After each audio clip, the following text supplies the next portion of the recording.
Let's get ourselves connected.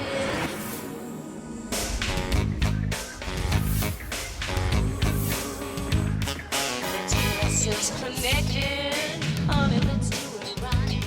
Let's get ourselves connected. Connect with you, alright.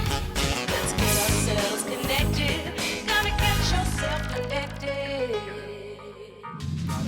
You know what's so weird now? We have two identities. We've got kind of our physical identities, but now we also have our online or our digital identities. You know, it makes me think of my invisible friend. Is he online or is he out here somewhere? He's just around here somewhere. Well, on today's show, we're going to actually look at protecting your digital identity, you know, the whole security aspect behind it. Let's check out the email. Hi, GetConnected. My son's Facebook account was recently hacked. I didn't even know this was possible. Now I'm nervous about letting him go online. Can you offer some suggestions on how to keep my family more secure? Stacy. Well, we're going to show Stacy and her son how to protect their personal identities online. And you know, when it comes to Facebook, you'd actually be blown away at how much personal information they're broadcasting out there. And I want to show you some software that's going to help you monitor what your kids do when they're online. That way you can sit down and talk to them about those activities. And speaking of monitoring, we'll also show Stacy how she can physically protect her property and her home with the latest in security cameras.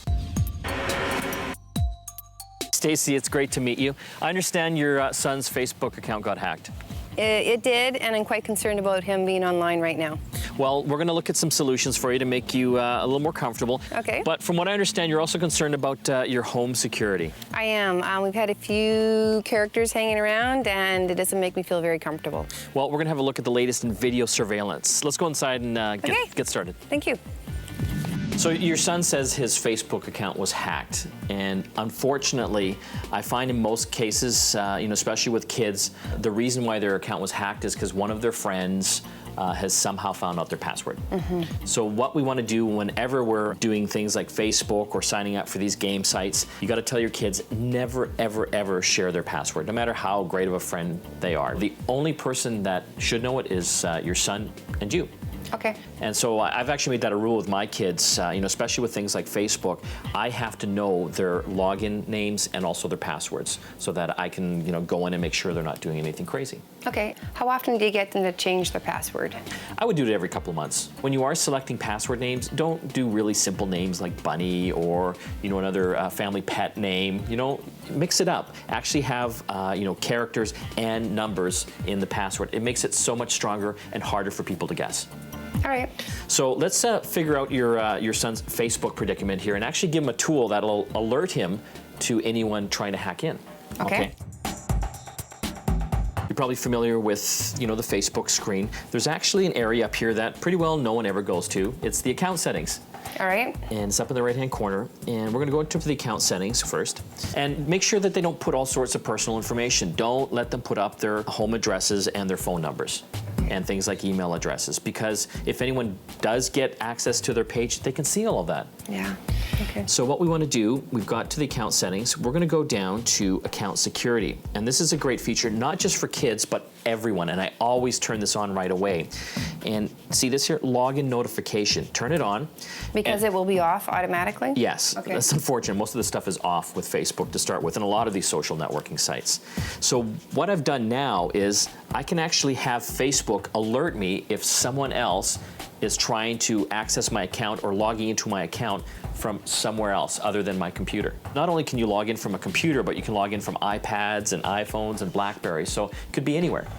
Okay. So this is a great way to keep things secure. So the next thing we want to go into is the actual privacy settings, and you would be amazed at how many different things you can actually turn on and off here.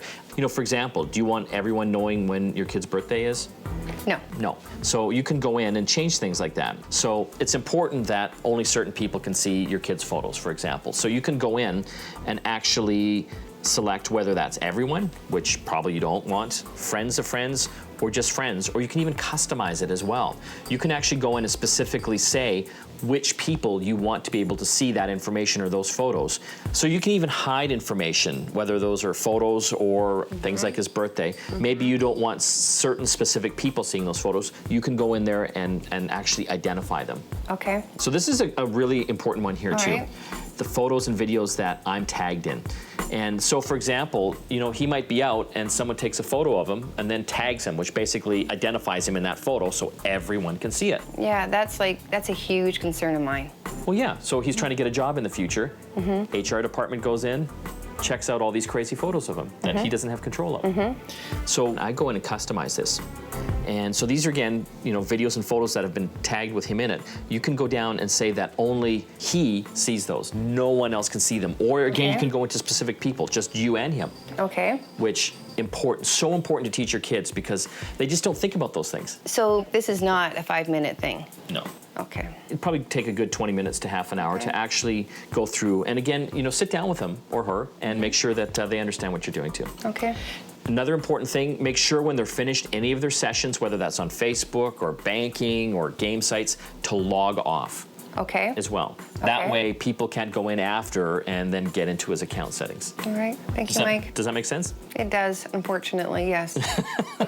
Well, it's good that you're doing it now, and I got to be honest, you're probably going to be ahead than pretty well 99% of other people out there because no one goes into the account settings. Good, thank you. So I know you also have some issues with home security, so shortly here we'll actually check out some really cool things you can do to make sure that your whole home and property are secure too. Thank you.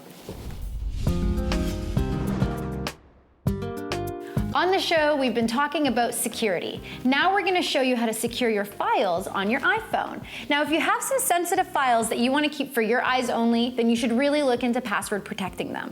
And since iPhones don't come with a default method to password protect your documents, downloading the Folder Lock app gives you that extra level of security. All you have to do is enter your password into the Folder Lock. And it's going to give you a URL, which you can put into your browser on your Wi-Fi connected Mac or PC, and it will allow you to transfer and access your files. We have Miriam's cost reports here.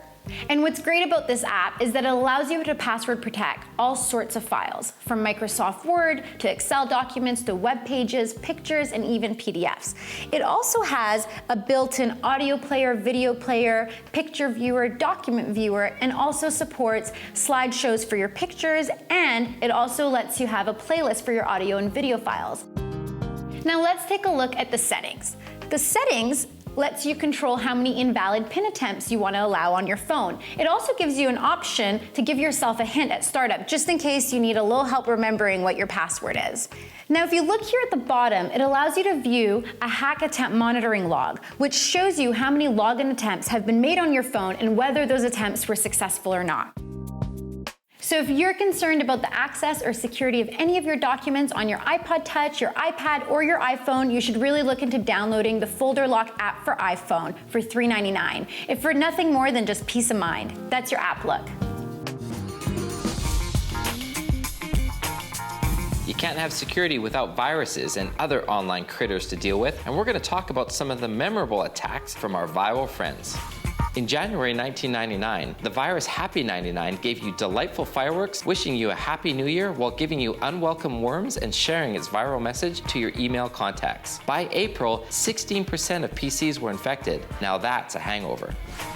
In May 2000, the I Love You virus spread, causing $5.5 billion in damage, forcing governments to hit the kill switch on all their email. This spread within a week, playing on the fact that we just all want to be loved. Used by email spammers and spread faster than Biebermania, 2004's My Doom virus is the fastest spreading virus yet. A massive denial of service attack was launched at Microsoft, but they were ready, thanks partially due to the burden they're used to from giving out those software updates. Gotta get connected. Well, we've got Sean Walker, one of our Get Connected tech experts with us today. Thanks for coming on the show. No problem. Well, we want to talk about wireless router security and also making sure that we have the best possible signal without interference. So the first thing we want to cover, security. How can we make our routers more secure? Right, so the first thing is to not leave it an open, unprotected network. That's number one. Yes. When you get it brand new out of the box, typically there's no password, there's no security, and anybody can connect to that and use your network. So that's the first thing to address. Yes. So obviously we want to get the password protection on, and there's two types. There's WEP and WPA. Correct. WEP, don't use it.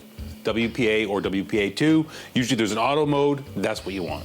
Well, it's interesting because a lot of people I know still use WEP And it's not good because there's actually software or tools you can download off the internet that will crack web passwords. So Absolutely. you can hack into anyone's network and steal their information and their internet access. Absolutely. It's a static key. It doesn't change. So with any tool, it can go through and take a look at what's passing through the air, you can grab that and you can throw that into yours and you're good to go. Well, we've accessed our router here. We're using a D-Link, and you'd basically type in, for D-Link routers, 192.168.0.1. Don't worry about remembering that because you can just look in the instruction manual of any of the routers that you have, or look it up on the internet for that matter. But once you're in here, you can see we can do the settings here, and we've got it on auto right now. Right, and what that's going to do is depending upon the device that's connecting, it's going to figure out can it do WPA or WPA2, and that's the ideal right there.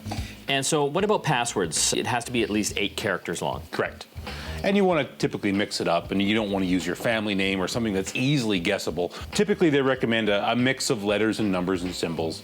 But again, you want to make it something that's relatively easy to remember too. So you got to kind of balance the two, at least 8 characters, if not 10 or 12. I'm getting a lot of people talking to me about interference now. Like, there's so many wireless devices, you know, our game controllers, our microwave, even cordless phones are all kind of using the same frequencies as your Wi-Fi router. The thing that people don't know is if you have one device on channel 6, for example, you don't want to have the next one on channel 5 because the device that's sitting on channel 6 actually uses up channels 4 and 5 and 7 and 8. And you want to make sure that they're spread apart so you're not going to be crossing over essentially. And there's software that can actually tell you what channels your neighbor is on? Absolutely. There's a bunch that you can get for Mac, for Windows. I even have one on my Android phone that will basically show me a spectrum graph that I can see, okay, this is where I don't want to be, and this part is nice and quiet. I'll go down there. What would you call those? Wi-Fi sniffers? Wi-Fi analyzers.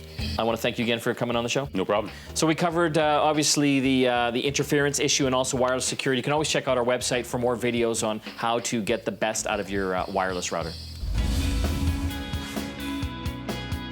We're going to have a look at a couple pocket-sized technologies that are all about security. One of them for your car, the other one for your computer. Both of them under 50 bucks. The first one that I want to show you is the one for your computer. This is from a company called Econ, and it's using fingerprint or biometric technology to give you access to your computer. There's 2 versions, one for your desktop and one little portable one you can take with you on the road with your laptop. What does it do? For example, if I scan my finger here, I've set it up to open a program, in this case Windows Media. The other thing that I liked, you had the ability to set up all of your logins for all of your favorite websites. I'll show you how it works. I'll go to Gmail here. You only have to do this once. You put in your email address and your password. Don't hit login just yet. Now I scan my finger, and it's automatically giving me now the option to add this website to the list, which I'll do right now. And then I'm going to close out of here. And now you'll see if I go back to that website, I simply scan my finger, and it automatically logs me in. Super simple and a great way to remember all your passwords. Don't worry if you've lost your little fingerprint scanner though, because you can recover all of your passwords with one master password that's loaded in the software in the computer. The other technology that I want to show you is a keychain. And it's more than just a keychain because it comes with a part that you're going to plug into the onboard diagnostics in your vehicle. When this device is inside the vehicle, it will measure while the car is driving certain things. It's a great idea. We're going to show you how it works. Now that the transmitter's in place, it's going to measure the maximum speed we went on this trip. It's going to measure the distance that we went on the trip, and it's also going to measure any harsh braking that occurred. So if you send your son out to get a Slurpee only 1 kilometer away, you know how fast they should go, how far they should go, and that there shouldn't be any harsh braking that took place. And if there is, you can sit down as a family and talk about it. So let's go for a drive. We'll find a Slurpee, and we'll see how we do in our driving.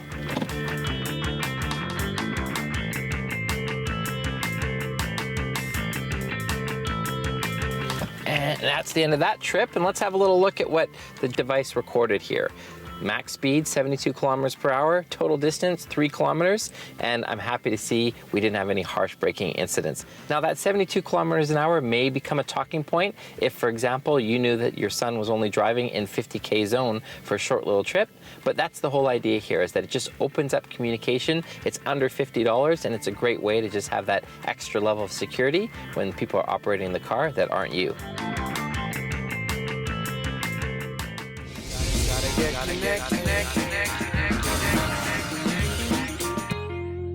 It wouldn't be a security show if we didn't look at antivirus software. So today, we thought we would do a versus. We're gonna look at a free version of antivirus software made by AVG, and we're gonna compare that against what you get with a paid-for version with Norton Antivirus. So if we take a look at, first of all, AVG, we're gonna test this out. We've installed it in this computer, and I must say, it's got complete integration. We're covering all of the different inputs, so if we put a flash drive or SD card inside of this computer, it's gonna check it for viruses.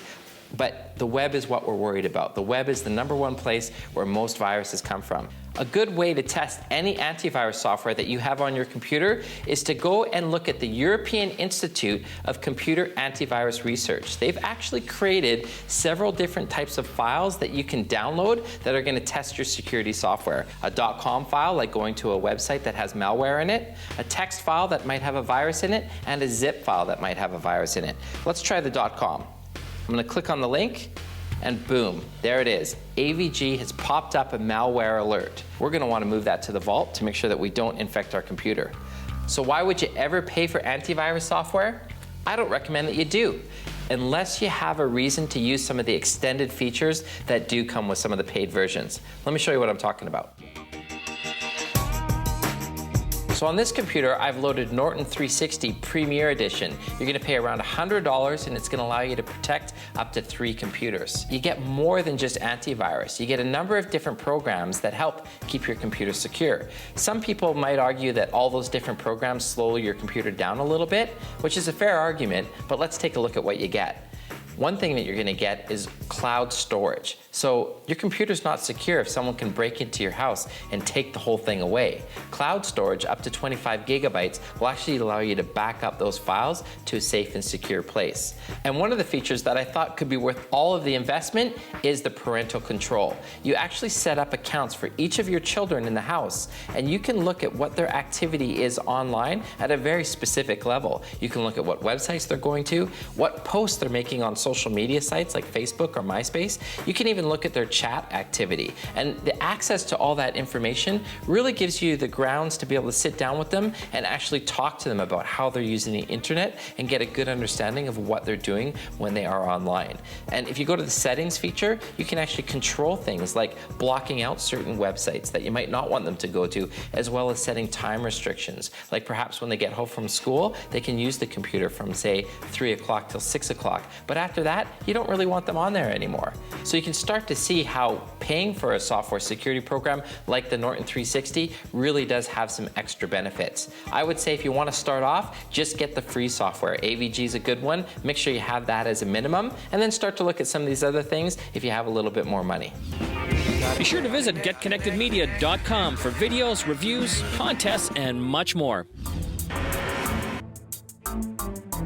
So Stacey, earlier you mentioned that you did have some security concerns around your home and property. Absolutely. I've had a few instances in the last couple of months that have bothered me a lot.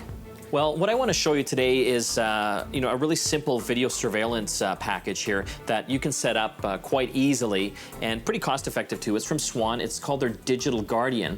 And what's cool about this is that it'll actually work with up to 4 cameras and record any motion that happens right to a digital memory card that you can then use later. How long will it record for? Well, this one comes with a 2 gig SD card, so you can actually record up to 3 hours of continuous video footage. But typically what you can do is set the settings so that if something does trip up one of the motion sensors, you can have it record for 5 minutes. Per se, and then turn off after that. So if you want more capability, you can actually put a 32 gig card. That's an option you can buy, and that records for like 2 days. Okay, so then if I want to watch it later, where does that go? So there's 2 things. This is the receiver. It's got the video components here in the back, so you hook this up to your television. So you can actually watch up to 4 of these cameras in real time on your TV. So this is kind of cool. If you had one of these out near your door, you could see whether it's the pizza guy or some bad guy.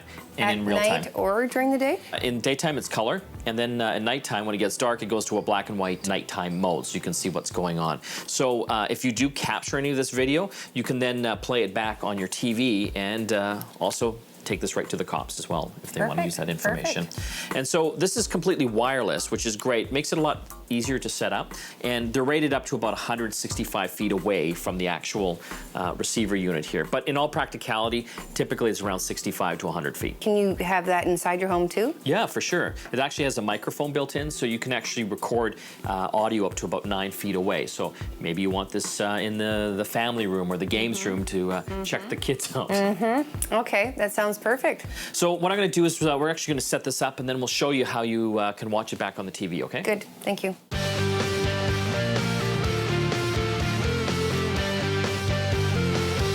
So what I've done is set up one of the cameras right outside your front door looking into the driveway so we can see who's coming towards the house. And it literally only took 3 minutes to install. It did. I'm also very impressed with the quality of the security camera. Oh, look, there's one of the kids coming home. See, and that's the nice thing. You can see anyone coming towards your front door now. And again, you can set up these cameras all over your property. And the menu system's so easy to go into and set up the different settings. So I can go in and do a scheduled recording. Maybe I want to see what's happening between 3 and 4 o'clock every day. Set it to record. You know the kids are coming home from school. That's a good idea. And also you can set up the motion sensing record time as well. So if the motion sensor is tripped, you can then tell it how long you want it to actually record video. They've also got something called the Outback, and this is kind of a durable weatherproof case camera that runs on battery. So that's got infrared built in, so you can actually run this thing at night as well. It's got the built-in motion detector. I'm just gonna open this little guy up. And inside here, it's got 4 AA batteries. So that'll actually last for a few days, depending how much video you're recording. So you can actually set up a timer on here as well. You can schedule it to record at certain times, or you can have it set to go off when there's motion as well. Okay, and it's the same thing as the other system where you can, it's recording here and then you can put it into your laptop, or? Yeah, so this records onto digital memory cards as well, an SD card. Okay. And when you're done, you can either stick that into the actual Swan unit here if you happen to have that, or you can plug this right into a computer, like a Mac or a PC. And here, I've actually set this camera up here a few hours ago to check out the snack table to make sure the crew's not eating all the snacks. And let's see what we got here. And yes, yes, they are eating all the snacks. But you can kind of see what you can do with this. You're not limited to being near a power outlet. You can stick this thing on a tree, for that matter. Just anywhere you need a camera monitoring something, it's pretty well good to go. Mike, I feel so much better. Thank you so much. Well, I'm glad we helped out here, Stacey. I hope you can see how simple it was to set up, and I know it'll give you more peace of mind. Now, let's check out what time your husband came home last night. Okay, let's go. Now that I know more about the security settings on Facebook, I feel more comfortable with my son being online. I'll never feel 100% comfortable, but I feel much better. I was really impressed with the quality of the picture of the video cameras. I really wasn't expecting that. Well, that's all the time we have for Get Connected. Hopefully now you're protected online. Next time, it's all about home theater and showing the coolest in 3D TVs and mind-blowing sound. Total 3D experience coming up. Just like this.